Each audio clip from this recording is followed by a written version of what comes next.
جب ہندوستان کے آخری شہنشاہ بہادر شاہ ظفر کو میکنن مکنزی بحری جہاز میں بٹھا دیا گیا، یہ جہاز 17 اکتوبر 1858 کو رنگون پہنچ گیا۔ شاہی خاندان کے 35 مرد اور خواتین بھی تاجدار ہند کے ساتھ تھی۔ کیپٹن نیلسن ڈیوس رنگون کا انچارج تھا۔ وہ بندرگاہ پہنچا۔ اس نے بادشاہ اور اس کے حواریوں کو وصول کیا، رسید لکھ کر دی اور دنیا کی تیسری بڑی سلطنت کے آخری فرما روا کے ساتھ اپنی رہائش گاہ پر آ گیا۔ نیلسن پریشان تھا۔ بہادر شاہ ظفر قیدی ہونے کے باوجود بادشاہ تھا اور نیلسن کا ضمیر گوارا نہیں کر رہا تھا کہ وہ بوڑھے اور بیمار بادشاہ کو جیل میں پھینک دے۔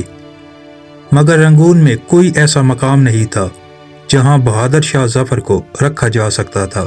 وہ رنگون میں پہلا جلا وطن بادشاہ تھا۔ نیلسن ڈیوس نے چند لمحے سوچا اور مسئلے کا دلچسپ حل نکال لیا۔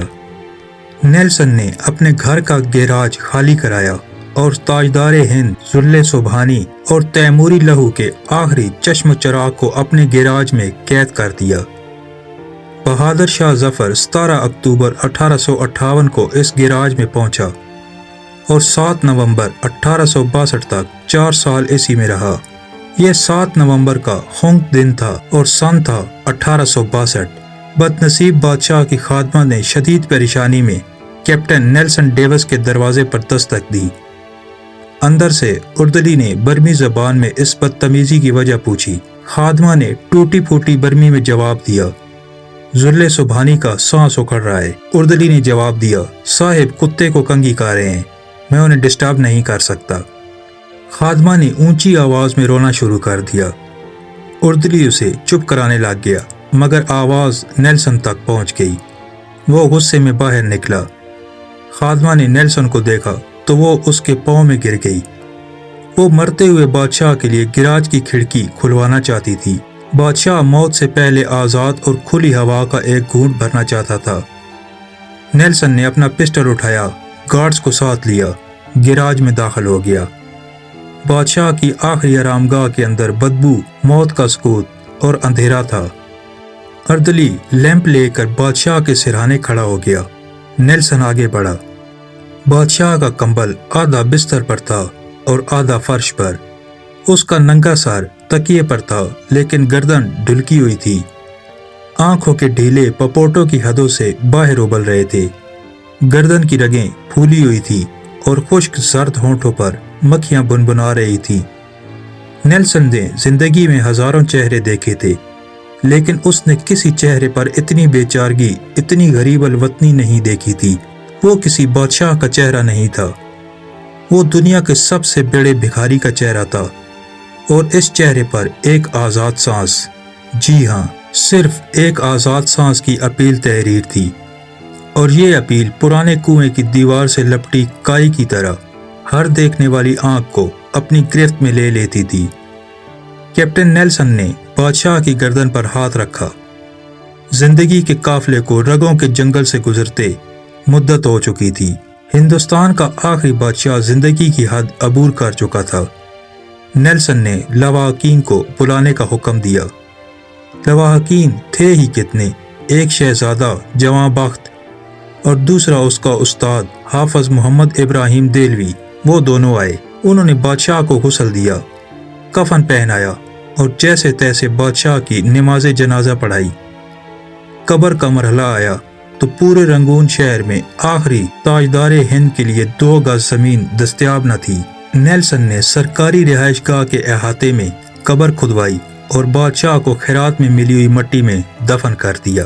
قبر پر پانی کا چھڑکاؤ ہو رہا تھا، گلاب کی پتیاں بکھیری جا رہی تھی، تو استاد حافظ ابراہیم دہلوی کے خزاں رسید ذہن میں 30 ستمبر 1837 کے وہ مناظر دوڑنے لگے جب دلی کے لال قلعے میں 62 برس کے بہادر شاہ ظفر کو تاج پہنایا گیا تھا۔ ہندوستان کے اس نئے بادشاہ کو سلامی دینے کے لیے پورے ملک سے لاکھ لوگ دلی آئے تھے، اور بادشاہ جب لباس فاخرہ پہن کر، تاج شاہی سر پر سجا کر اور نادر شاہی اور جہانگیری تلواریں لٹکا کر دربار عام میں آیا تو پورا دلی تحسین تحسین کے نعروں سے گونج اٹھا۔ نکارچی نکارے بجانے لگے،